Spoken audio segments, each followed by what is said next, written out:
Did you know that? Did you know it can be a federal offense to be in possession of a lobster? Admit it. Raise your hand if you did not know that. There's the problem. And that's only one of 10,000 different ways. You know, the government gets pretty upset when people like me instructs the client, people like me and Justice Jackson. Don't talk to the police, don't answer any questions. But you know, they can't have it both ways. You people, you've got 10,000 different ways of convicting us. Good for you, but you know, with the bitter comes to the sweet, with the good comes to the bad. That's 10,000 different ways my client might unknowingly implicate himself in some sort of a criminal transaction. One of the reasons I decided to give this talk, I recently received a phone call from a former student of mine, a Regent Law School graduate, who may be watching this online. We're putting it on the internet. And he told me, hey, I've been approached by the Internal Revenue Service. They want to ask me a couple of questions. They ask if I'd be willing to. But they say that I'm not a suspect. And I know in my heart I don't think I've done anything wrong in violation of the Internal Revenue Service provisions. Lord have mercy. There's no man on earth, there's no woman in this country who can honestly say with complete confidence, I know I have never violated any provision of the Internal Revenue Code. He said, but they say I'm not a suspect and I know I've done nothing wrong. It's okay if I talk to him? I said, no, you tell them you will not talk to them without immunity. I explained to him why that was true, and he never heard from them again. Okay, why you should never talk to the police. Let me just spell it out for you. Let me make it plain to all of you. These are the top 10 reasons. I shouldn't really lie to you. I don't really have 10. I don't have time for 10, but I've got time for 8, and that'll be close enough. Number 1, and this really ought to be good enough. Contrary to what you laymen instinctively and naturally suppose, it cannot help. There is no way it can help you. Plenty of folks think that it can, and they're always wrong. You cannot talk your way out of getting arrested. Officer Brook, you've interviewed thousands of criminal suspects. Have you ever, how many times in your experience, have you approached someone, asked if you could ask him some questions because prior to the interview you had some evidence pointing to his possible guilt? And because of the extraordinary persuasiveness and eloquence with which he articulated his innocence, you said, oh, sorry, never mind. Bad call, my bad, I won't. And he talked you out of arresting him. You know the answer to that. Never. Never. It never happens. I've often asked other criminal defense attorneys, in all of your experience, have you ever once had a case where you looked back in hindsight and said, thank God my client talked to the police? They laugh at me. They laugh at me. They say, you've got to be kidding me. You cannot help you. You can't talk your way out of getting arrested. And contrary to what you might suppose if you never studied the rules of evidence, what you tell the police, even if it's exculpatory, cannot be used to help you at trial. Because it's what we call hearsay. Under the rules of evidence, specifically Rule 801 D2A, if you want to look it up, everything you tell the police, as the saying goes, can and will be used against you, but it cannot be used for you. From time to time, I've known attorneys who tried to call to the stand a police officer and say, officer, would you tell the jury what my client told you because what my client told him is actually good for my case? If you tried that at trial, the prosecutor will object to that as hearsay, and the judge will agree. The police will not be allowed, at your request, to tell the jury what your client told him, no matter how good it may be for your case. It cannot help. And that ought to be good enough reason. That ought to be reason enough to keep your mouth shut. But if you're not persuaded, let me go talk about a couple of others. Number 2, obviously one of the most obvious. If your client is guilty, as many of them are, but even if he's not, even if he's innocent, he may well admit his guilt with no benefit in return. Now, of course, many of you are thinking to yourself, well, what's so wrong about that? I mean, shouldn't guilty people be confessing? Confession's good for the soul. It's good for law enforcement. It's good for the prisons. Yes, sure, all those things are true. And like the rest of you, if I or anyone close to me is ever the victim of some sort of a serious crime, I hope they get the right guy. I hope they convict him. I hope they put him away. We all feel that way. Hey, but what's the rush, friends? You don't got to admit your guilt the first time they come by to meet with you. In federal court, 86% of all defendants plead guilty at some point before trial. If your client is guilty and really ought to punish and really ought to have go through some sort of a cleansing act of contrition and fess up and admit his guilt, there'll be plenty of time to do that. They almost always do. No need to rush, no need to tell the police something. Wait and see if perhaps your client can work out some sort of an arrangement where maybe he'll make some sort of compensation to the alleged victim, or maybe he'll be able to get some sort of a discount in his sentence. And he'll be treated fairly then, like everybody else who had the benefit of a good lawyer who said, please do not talk to the police.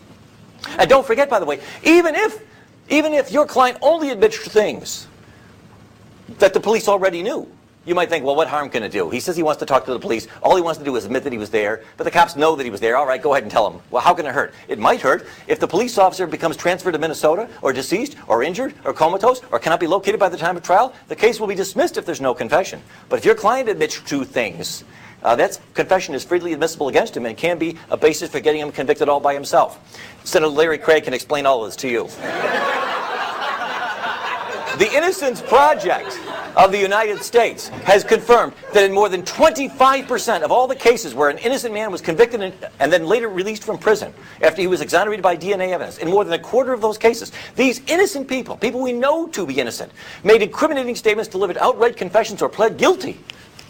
How do they do that? He'll tell us all about it, I trust. Here's a couple of famous examples. You can just ask them. You don't have to take my word for it. There on the left was Eddie Joe Lloyd. He was convicted in 1984 of the murder of a 16-year-old girl in Detroit after he wrote to police with suggestions on how to solve various recent crimes. During several interviews, police fed details of the crime to Mr. Lloyd, who was mentally ill. And they lied to him and convinced this mentally ill man that by confessing, he might help them smoke out the real killer. He later signed a confession. It gave a tape-recorded statement. The jury deliberated less than 1 hour before convicting him on the basis of this confession. There was no other substantial evidence against him. The judge said, I'd hang you if I could, but the death penalty was not available in Michigan at the time. But after almost 2 decades in prison, he was released after DNA evidence proved that this man was innocent and had falsely confessed to a crime that he did not commit. On the right is Earl Washington, who was released from prison just a few years ago here in Virginia after spending 18 years behind bars after being committed of a rape and a murder that we now know he did not commit after having been exonerated by DNA evidence. But this man, Mr. Washington, who was in fact confirmed to be mentally retarded, was able to confess to several crimes at the request of the police, some of which we know he could not have committed. That's the problem. Some of you are thinking to yourself, well, none of this concerns me because I'm not guilty of anything and I never will be and I will never represent people who do. Okay. Let's talk to you people. You innocent folks. Those of you who have never committed a crime and never will, and none of your clients will either. And you wouldn't go out with a girl who did. Fine. You better not talk to the police either. Okay? Because number 3, we'll put the guilty behind us. Forget about them. Let's talk about innocent people. Number 3, even if your client is innocent and he denies his guilt and almost entirely tells the truth, odds are good he will easily get carried away and tell some little lie or make some little mistake that will hang him. This is human nature. He gets in there, it's a stressful situation. Imagine a perfectly innocent client. The police say he's been guilty of a murder. He's totally innocent as any one of us. So he goes in there and he meets with the police. He says, I don't know what you're talking about. I was nowhere near there. I didn't kill him. I've never killed anybody. I don't have a gun. I've never had a gun. I've never touched a gun in my life. I was nowhere near Virginia Beach that night. That last line was a lie. He went over the top. He was getting carried away. He got into this groove. He started saying all kinds of things, almost all of them true, that he knew would tend to exculpate himself. Then he got carried away and just said one thing that wasn't true, and unfortunately for him, they can prove that it wasn't true. He may be convicted on that basis alone. But let's say, well, that's not a problem. I'll tell my client only to tell the truth. I've met with him. I know he won't lie to the police. He won't make any mistakes. Okay, that's still no guarantee you won't be getting into trouble. Because even if your client is innocent and only tells the truth and doesn't say anything that is false. Now, already, mind you, we're pretty well nigh into fantasy land. The odds of anybody being able to pull this off are really quite slim, no matter how innocent they may be. But just the same, let's pretend.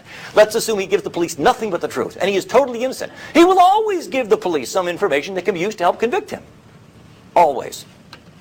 For example, suppose you tell this to the police. Here's what your client tells to the police in his denial of guilt. I don't know what you were talking about. I didn't kill Jones. I don't know who did. I wasn't anywhere near that place. I don't have a gun. I've never owned a gun in my life. I don't even know how to use a gun. Yeah, sure, I never liked the guy, but who did? I wouldn't kill him. I've never hurt anybody in my life, and I would never do such a thing. Let's suppose every word of that is true. 100% of it is true. What will the jury hear at trial?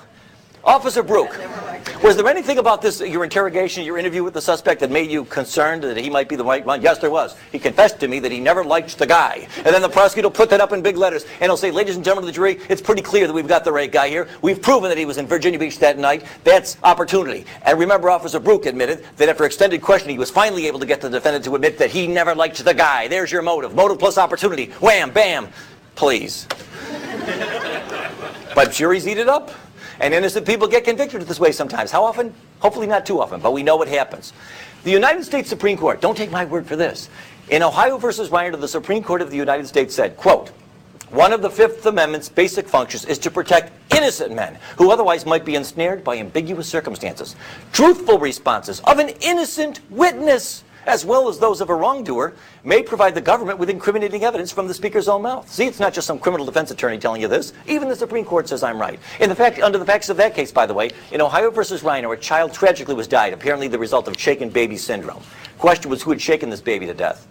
And one of the possible suspects was a babysitter who had spent some time with the child that week. The babysitter's story was, I don't know what you're talking about. I did not kill the child. I did not see it happen. I don't know who shook the baby. It was never me. I never did anything of any violent nature to the child.